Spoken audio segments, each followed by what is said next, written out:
Um, Janine, Courtney, can you turn it back on? Yeah.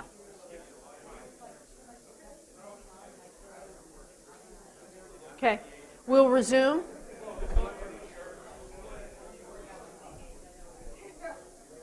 Thank you all for your patience.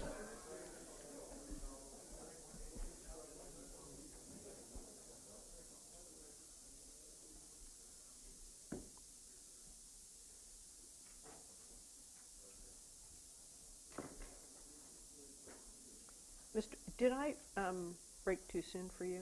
Did you have other questions? I'm just mindful of the time. Yeah, no, we can, well, we might just tee up some issues, questions. They don't necessarily have to be asked because I'm not sure if there's a resolution to it. But the first part of Dee Dee's question, just getting back to it in terms of the monitoring, I guess the point is, and what we would have asked is it true that there's is it true that it's a problem now in terms of if there's any take at the project that's looked at as the trigger that would trigger lower OMR, things like that, but it's understood that Clifton Court Forebay, if you just get fish into there, they don't necessarily even make it through, so there's nothing to count. And similarly now that's exacerbated, though pumping is reduced now at the federal facilities because of the water hyacinth issue.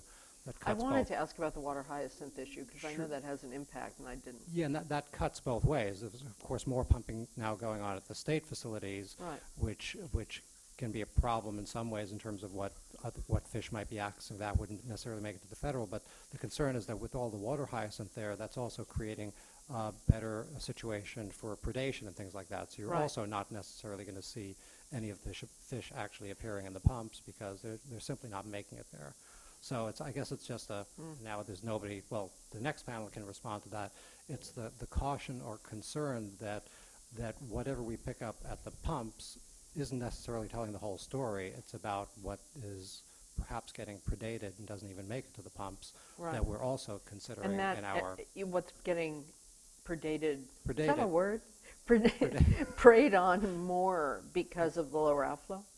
Exactly. Well, the lower outflow and also higher perhaps than optimal OMR because it's drawing some of these species. And again, I've heard everything that's been said here in terms of where the populations are located, but everything else being equal, there is that attraction towards the pumps, and we don't pick up all of that mortality at the pumps. Much of it is occurring in the intervening areas, and we don't always we don't do any job of calculating that. So that was something else. So I tee that up for anybody that has thoughts on that in the subsequent panels as well. I'm sure we might hear some more about that. Okay. And since you asked, and there was one more, but I think it'll be illuminated by the temperature modeling that we had asked for, because my observation of some of the graphics that we'd seen is that we were overshooting some of the temperature targets early in the season, which begs the question of, well, is there some way that we could more optimally operate just for temperature control that would result in water savings? Right. And that's something that's the rationale for what we're asking for the hindcast, and how do we better model and understand how to be prepared for this year. Right, and people did warn us last time that the models tend to only be wrong in one direction on that, so. Correct, and I think Mr. Yip had said, well, we know now when we look at this, let's at least take care that it's not necessarily the way it's going to be. So it begs the question of, do we impose on that a margin of safety or something else if we want to get the outcome that is suggested by the modeling? Okay, thank you. Hello, thank you for staying with us. Good afternoon. Good afternoon, Chairwoman Marcus and board members. I'm Curtis Creel. I'm the Assistant General Manager at the Kern County Water Agency. I appreciate the opportunity to speak to you today. We do have a panel of three representatives. The three of us are representing the state water contractors as well as the San Luis and Delta Mendota Water Authority.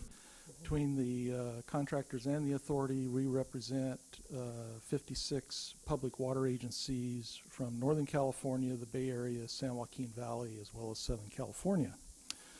I'll be making some introductory comments and then turning them over to Mr. Fullerton. David Fullerton is with the Metropolitan Water District, Southern California. And then finally, we'll have John Rubin with the authority batting cleanup for our panel. The first thing I wanted to open with was there was a question earlier about, hey, is there information available, readily available in real time on data related to hydrology, reservoir operations, or reservoir conditions, as well as other types of data? And yes, there is an app for that. It was developed by Metropolitan Water District, Southern California. It's called Bay Delta Live. It is an app that was designed to provide an at-fingers look at information related to the Bay Delta system, which of course we view as going all the way up into the headwaters of the Pitt River all the way down to San Diego, so it does cover all of California. I encourage you to download that app and take advantage of it. Metropolitan did a great job with it. Dr. Val Connor from the State and Federal Contractors Water Agency also has been involved and has offered to come over and assist with stepping you through that. Thank you. So first comment that I wanted to make was to go back to condition 1D, which was related to the interim or intermediate export levels. I thought that the Department of Water Resources staff, John Lehi, did a great job in describing, stepping through how the projects did operate last year and would operate this year. I just wanted to accent a couple of points that Mr. Lehi was trying to make during his presentation.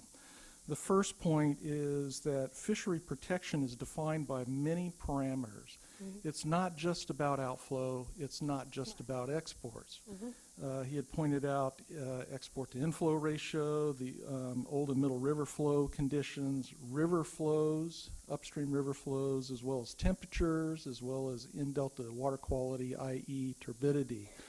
All of these factors are being taken into consideration in determining how the projects would operate. And in fact, the interim export levels that they are talking about would be governed by a lot of those types of factors in addition to just the export or outflow conditions. The second point that I wanted to make was related to condition 1E. It was concerning the transfers. We did appreciate the executive director's comments today regarding the transfer language, and he had asked about if there are some suggestions on how to treat that. Mm-hmm. We do have a suggestion back in the 2014 TUCP order. It did talk about these limitations do not apply to water transfers under non-state water project or CVP water rights or between SWP and CVP contractors. There are a number of SWP and CVP contractors that are within the Sacramento Valley or the Feather River service area that could be willing sellers and would be willing to make those transfers. We want to make sure that those are not precluded under the existing order. Granted, those types of transfers are not going to occur in February or March, but they will occur at some point in the near future. The final point was on condition 3. Once again, do appreciate the comments of the executive director this morning, and we do concur with his conclusion that he did come to this morning. At this point, I will turn it over to my colleague.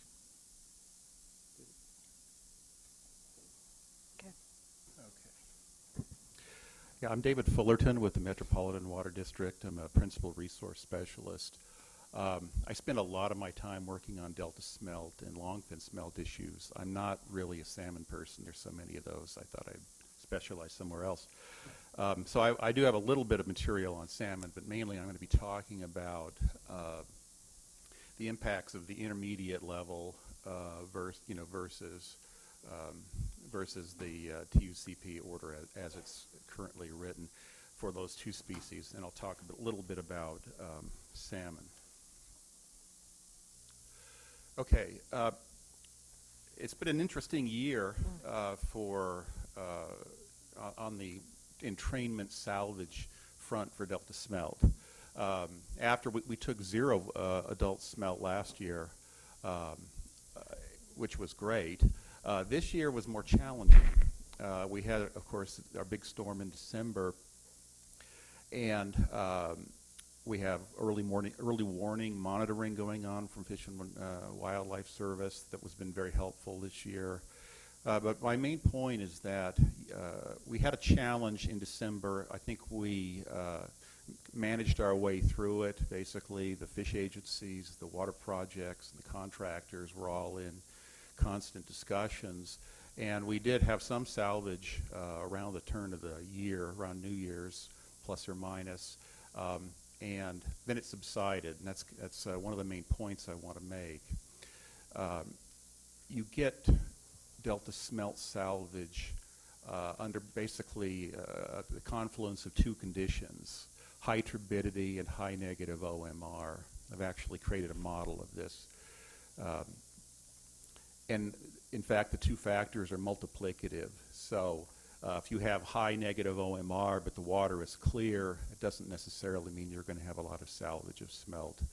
If you have very turbid water, but your OMR isn't very highly negative, you may have some salvage but not a lot. It's when the two of them coincide that you have a problem.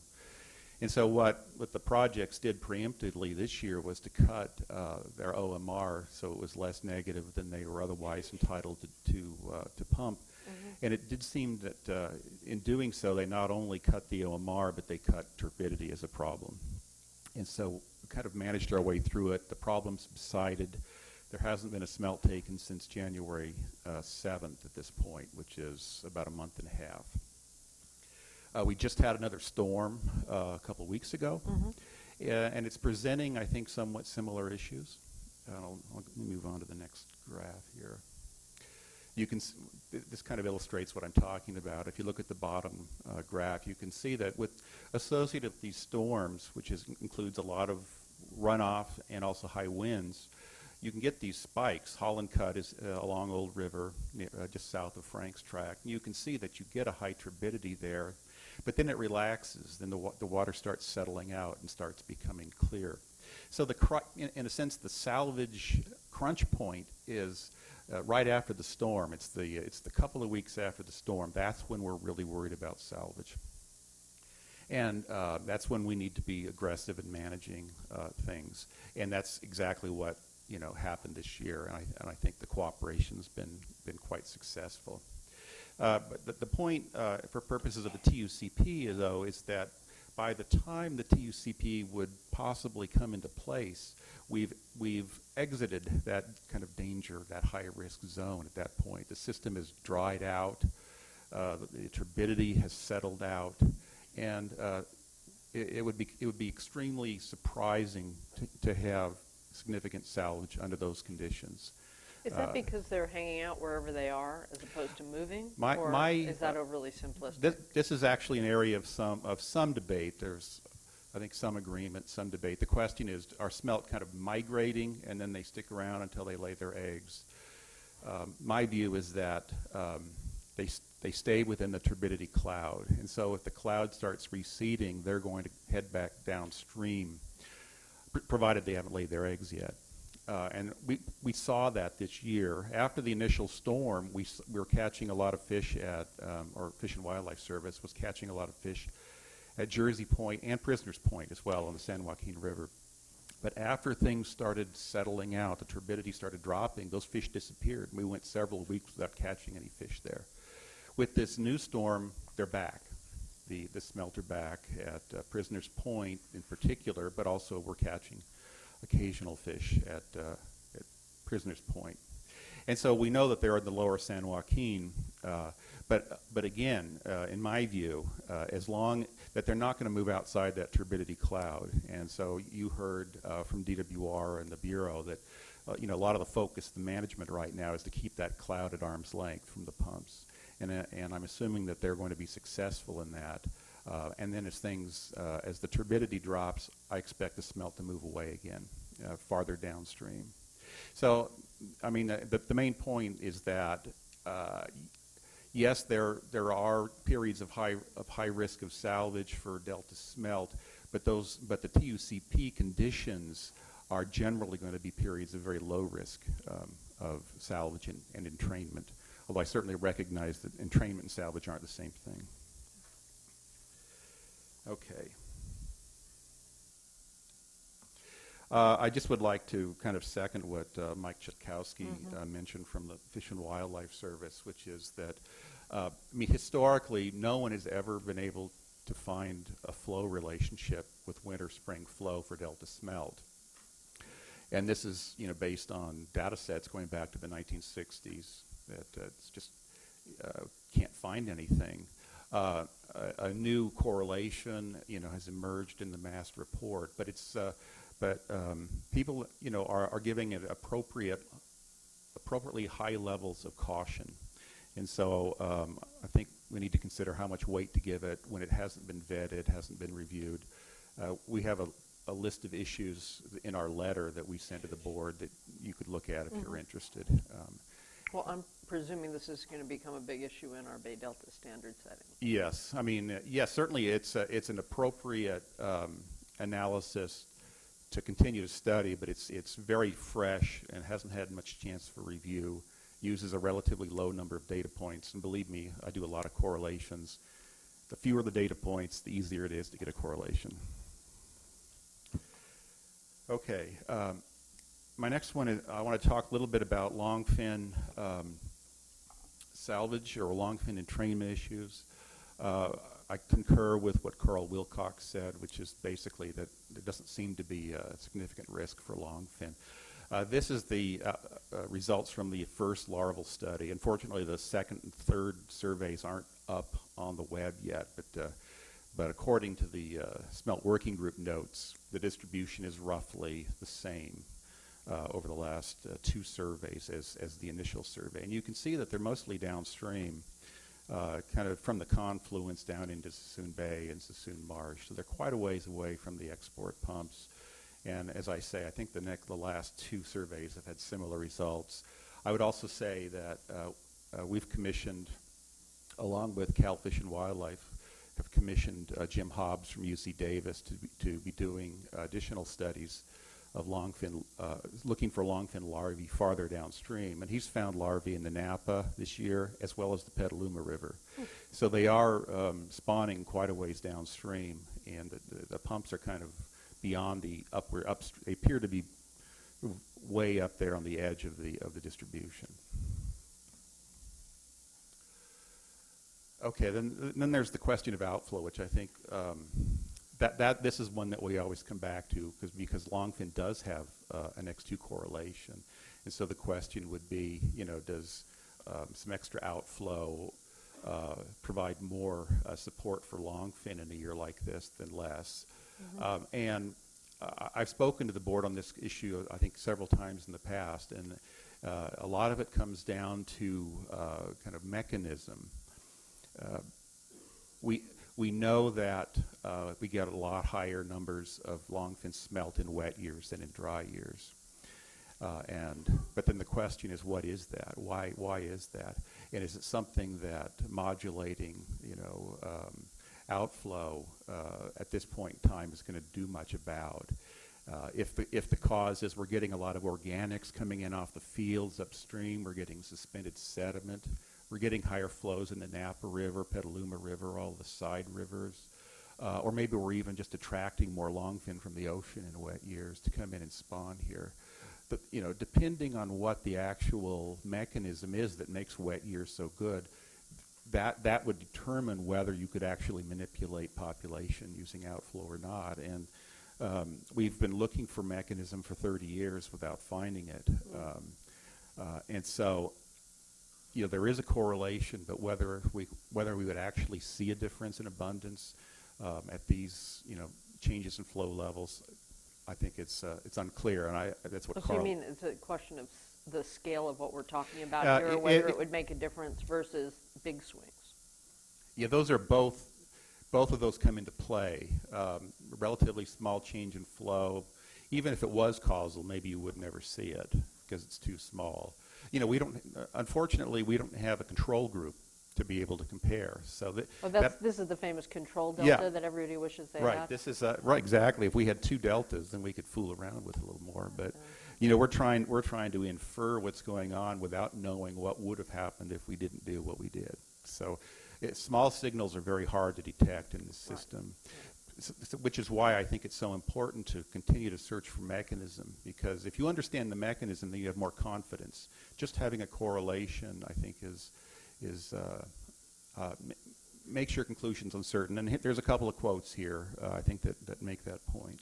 That's true, but I mean, we've talked about this before at other hearings, which is in the absence of knowing a mechanism, correlations are all you have to go on, and you can't not do anything. If you look at smoking, for example, they didn't know the mechanism for years after they knew there was an issue. Now, this is different, but again, true but would be my response to that. I'm not saying here it matters, but... Right, I appreciate that, but I can give you other very plausible theories that match all the data, and in which case you should be regulating Napa River flow rather than delta flow. In other words, and if you look at the graph, you can kind of see what I'm talking about. This is, this one here.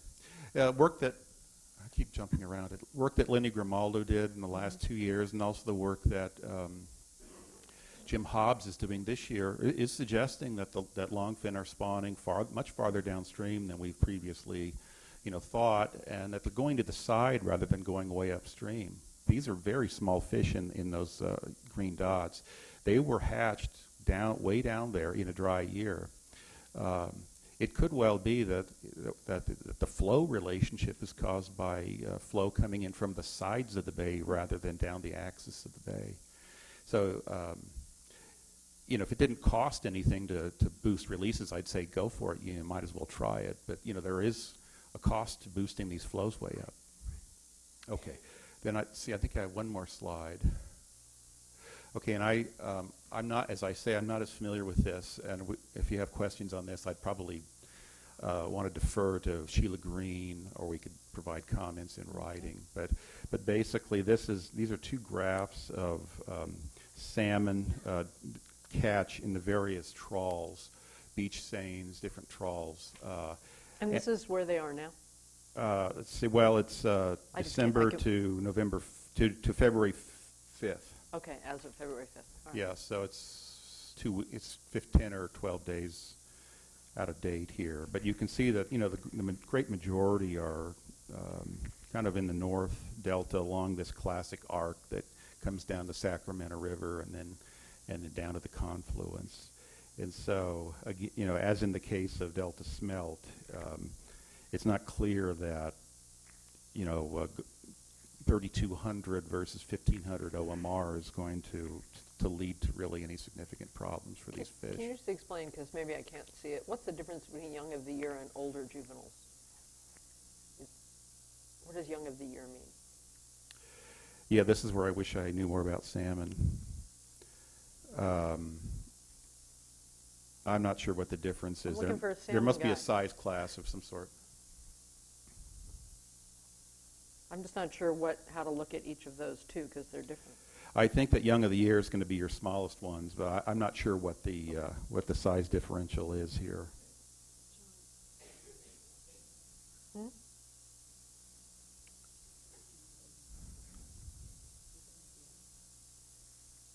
Do you know? Do you know? Yeah. You can just shout it out. That means... And then what's older juvenile mean? They don't hang around forever. Is it a matter of months, or what does it mean? All right. So we'll look at the one on the left. Okay. One on the left that you're talking about.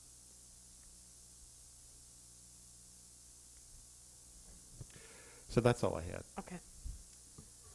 John, I'm sorry, I One of the other points that I did need to make, and I had circled it and failed to make it, I apologize, but That's okay, you gave me the app, so it's fine. So what's at least the you next have one? the app now. Yeah, right. Going back to the comments from the Department of Water Resources related to the interim or intermediate level of exports, I think one of the key elements there that I guess to provide some additional commentary or maybe emphasis on that is you'll notice that what Mr. Lehi had talked about was exporting essentially flows that are downstream of the reservoirs. They are not talking about releases from upstream. They are talking about conditions right, yeah. when they're at minimum releases upstream. They're storing as much water as they possibly can to carry over for temperature operations later in the season. Right. You said that right at the beginning. Mr. Rubin. Madam Chair, members of the board, my name is John Rubin. I am the General Counsel for the San Luis and Delta Mendota Water Authority. And I do want to reiterate a point that Mr. Creel made early, and that is thanking your staff. We have spent a little bit of time with your staff on the order and understand the difficulties and the challenges that they faced, and also appreciate the comments that Mr. Howard made at the beginning regarding the two provisions that Mr. Creel noted. Mm-hmm. With that, I am going to take maybe a little bit of a step back, not get into too much detail here, and provide some thoughts, at least help me organize my thinking and hopefully yours as well. But before doing that, I did want to remind you that last month, Phil Williams from Westlands Water District and I appeared before you, and we appeared for two principal purposes. First, we wanted to highlight for you the fact that decisions, including those by the State Water Resource Control Board, have been made that have had adverse impacts on those that the Water Authority members serve water to. And second, of equal importance, are those decisions most often involve policy decisions that invoke substantial discretion. That biological data and studies rarely, if ever, compel a particular decision, and most often the decision makers need to balance between competing demands. Last month when we appeared before you, we also tried to identify for you the harms that people, both in agricultural and urban communities, as well as the refuges, were suffering. Those people, communities, wildlife refuges that are served by the authority members. And as we indicated, we made those comments to you to try to assist as you were facing decisions. And specifically, when you were evaluating whether actions would cause unreasonable impacts to fish and wildlife, and whether actions were in the public interest. Like those decisions that we discussed generally with you last month, the order on the temporary urgency change petition reflects an exercise of discretion, a policy decision by your executive director. As you've heard, as we've stated in writing to you, that policy decision, we believe, runs counter to the decision by Reclamation, the Bureau of Reclamation, and Department of Water Resources, which was supported by the United States Fish and Wildlife Service, National Marine Fisheries Service, and the California Department of Fish and Wildlife. Also unfortunate is that the limitations, the uncertainties of science, and the hardships of water shortages were not adequately reflected in the order. And we've heard a few times, including from Board Member Diadamo, about the specific implications of the decision not to include intermediate pumping in the approval. We're obviously very concerned about that, but our concerns are greater. That it's important for the board to be considering actions that minimize the impact of drought, not just at this point, but as decisions are being made into the future.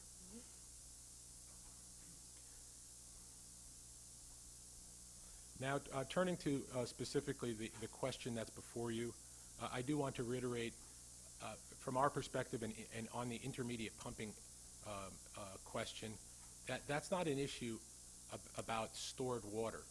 Right. The intermediate pumping has no effect on the quantity of water that's stored and is available for temperature control in the Sacramento for winter run.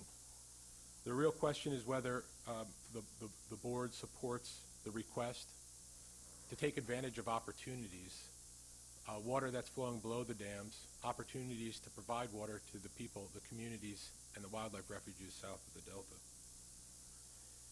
Another way to look at this, based upon the discussion that was had a few minutes ago with the fishery agencies, is the fishery agencies have determined that pumping at 3,500 under the conditions identified would not jeopardize the species. Mr. Howard has determined that he could not conclude that pumping at that level would have unreasonable impacts on fish and wildlife. And I guess the question that I have is, what is the basis for that determination by Mr. Howard? What specific science compelled Mr. Howard to make the determination that he could not find that there would be no unreasonable impacts? And when we read the order, it was difficult for us to understand the justification, particularly when balanced against the harms to people that you've heard of today and that we identified in our written submittal. Specific to the science, Just to be fair, and I may not describe this as well, I think Mr. Howard tried to explain that this morning, that D1641 itself went through tons of hearings, tons of challenges looking at that question, and so he was loath to move away from it without compelling evidence that it would be okay. and I could address Which that. is a valid point of view. I just think, help us understand, but So- I think all the points of view we've heard today are valid. We've had very few gratuitous insults, which has been really nice. So let me get to that. Since those are not helpful at all, so thank you all for not including them. And I will address that at least to the extent I can, and obviously reacting to the comment from this morning, and so it's a quick reaction. I did hear Mr. Howard talk about D1641 essentially as a baseline against which to measure impacts to fish and wildlife. As I've described previously today as well as earlier this year, D1641 implements a policy decision, a decision that involved balancing and what was reasonable given competing demands on water. But as we, I think, all know, conditions have substantially changed since that decision was issued.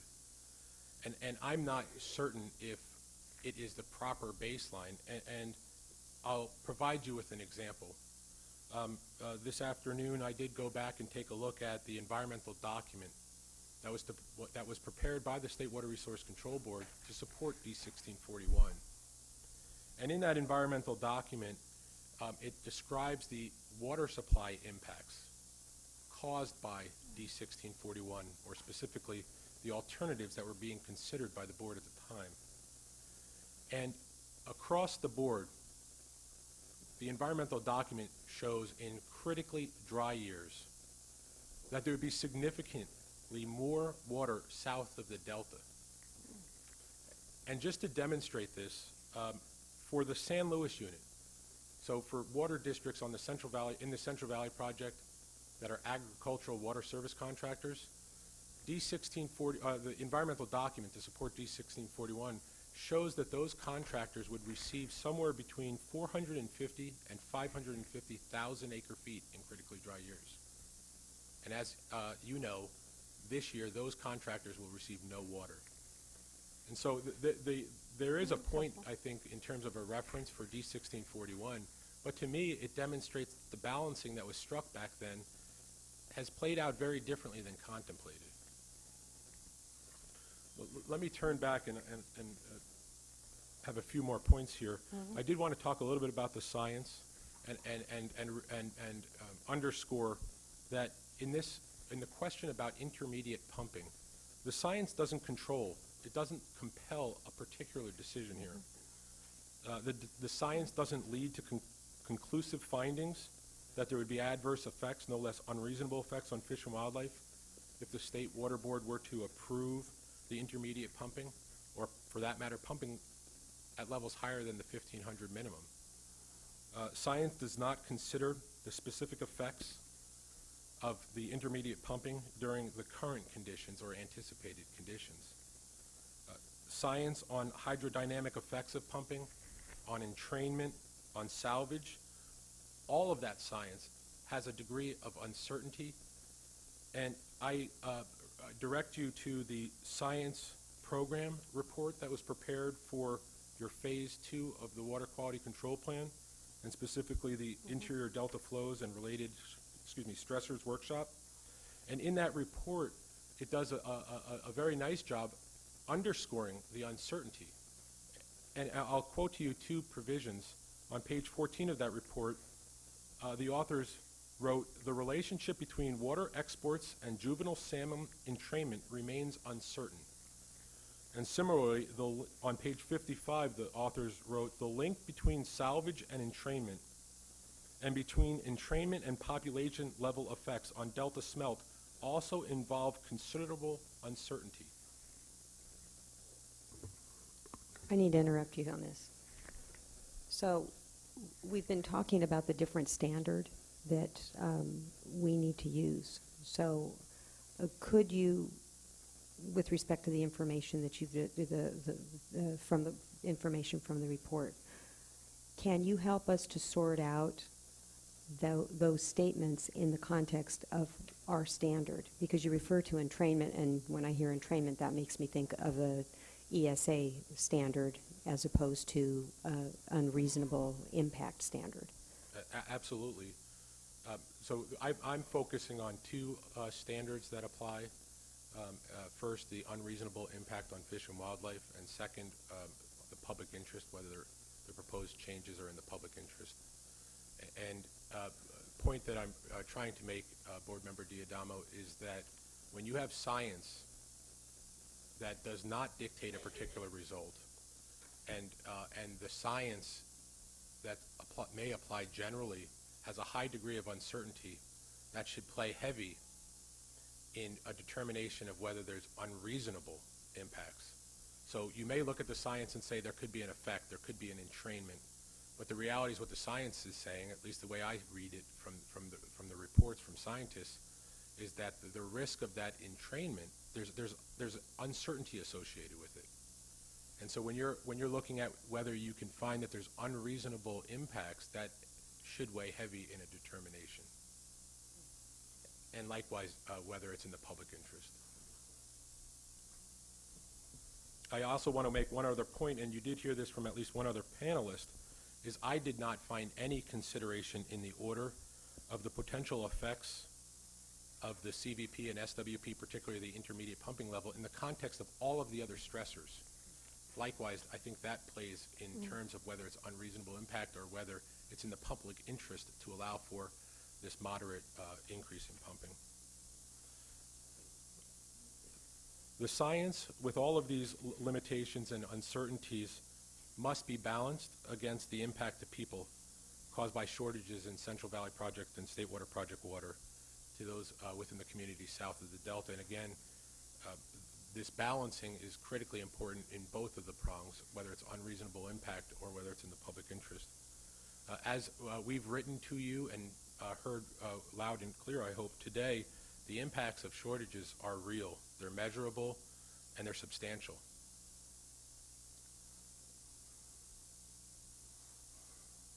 And again, I don't believe those impacts have been adequately considered within the order.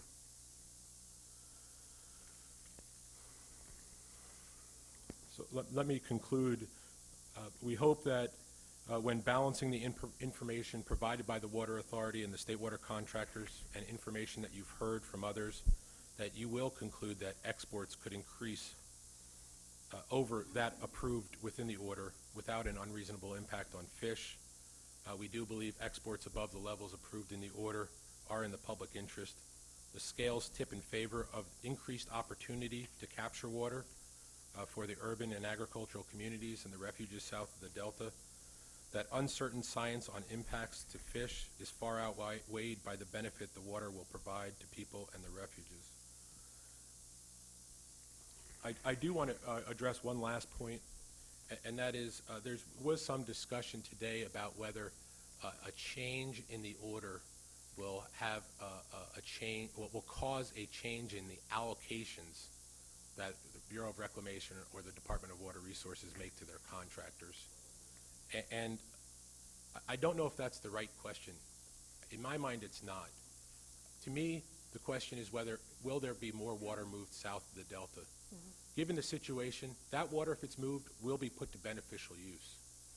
And I provided to you, and there's some in the back, a pamphlet, a handout that was prepared by the California Farm Water Coalition.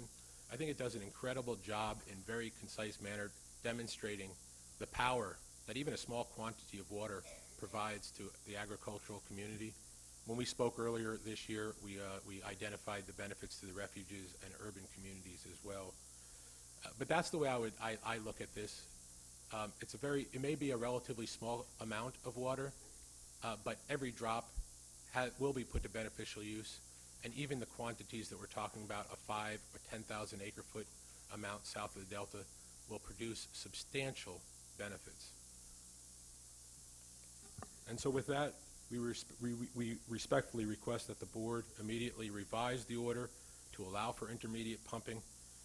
And possibly more important, the Water Authority and the state water contractors request that if the board is asked to modify the order in the spring, that the board properly balance between the highly uncertain science and the real impacts that people are suffering. Thank you. Thank you very much. Other questions?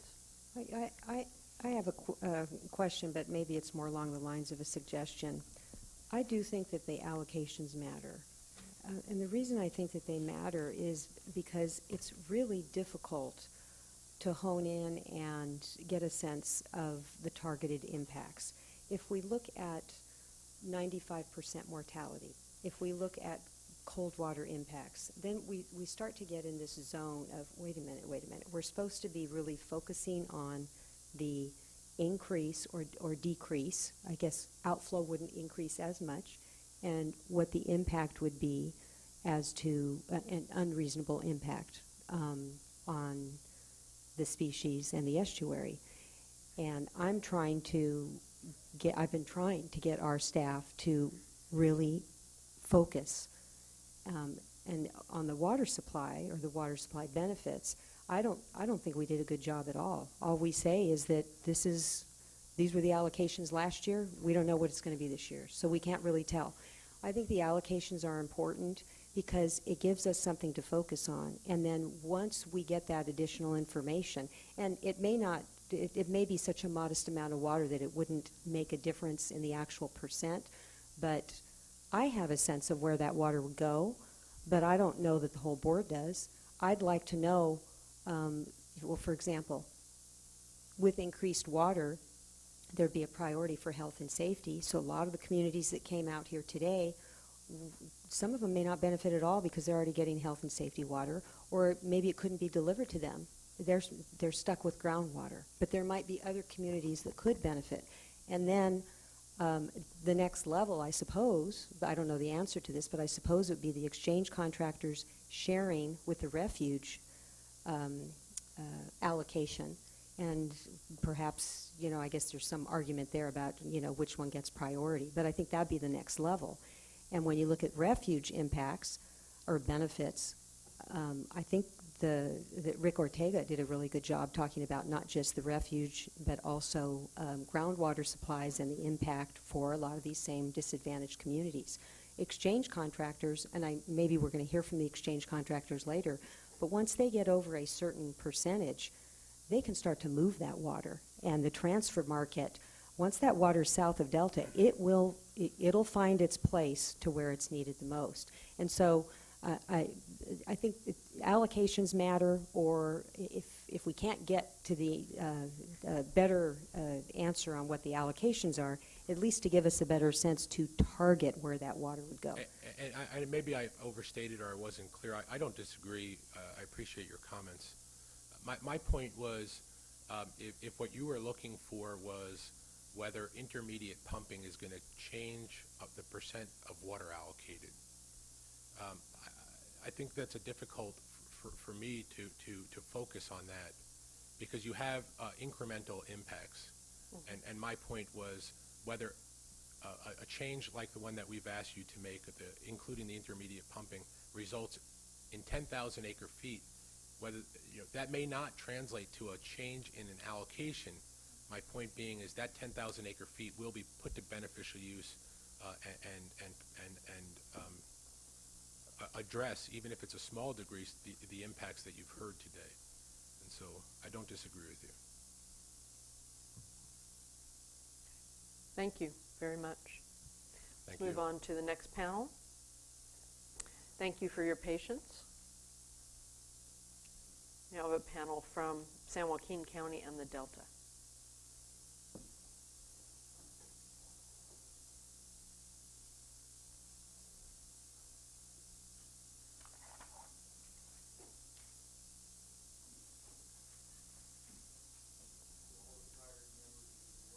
No, we're just getting started.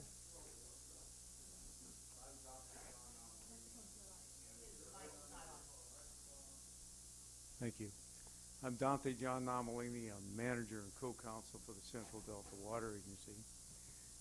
First of all, I want to commend Mr. Howard for his careful and concise explanation of the reasoning of how he made his decision. I continue to be troubled with emergency changes to D1641. I'm just going to restate it briefly. We spent, I think, 82 days of hearing. We had the opportunity for cross-examination on detail. We had our own witnesses on fish, even though we're not experts on fish, but we were able to get into the details, and we found that the biologists sometimes didn't agree with the higher echelon of the fishery agencies and so on and so forth. That decision, in my opinion, dealt with critical years. We particularly focused on 6-year drought, 29 through 34, and I think it was 87 through 92 or whatever.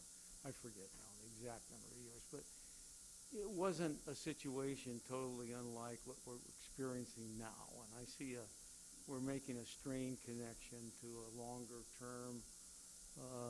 The board even changed somebody changed the emergency regulation criteria to include another below normal year and treat it as a basis for emergency regulation. So putting aside the fact I'm troubled by that, and I took more aggressive criticism towards the board previously on the urgency change. Right. But recognizing that the crisis that we have today, in my view, is in part created by the projects not developing the water that they intended to do years ago, the 5 million acre feet from the north coast. And we saw charts where the drought is, and you can see we would have been better off. We would have had rainfall and precipitation had there been projects in the north coast, the northwest portion of the state.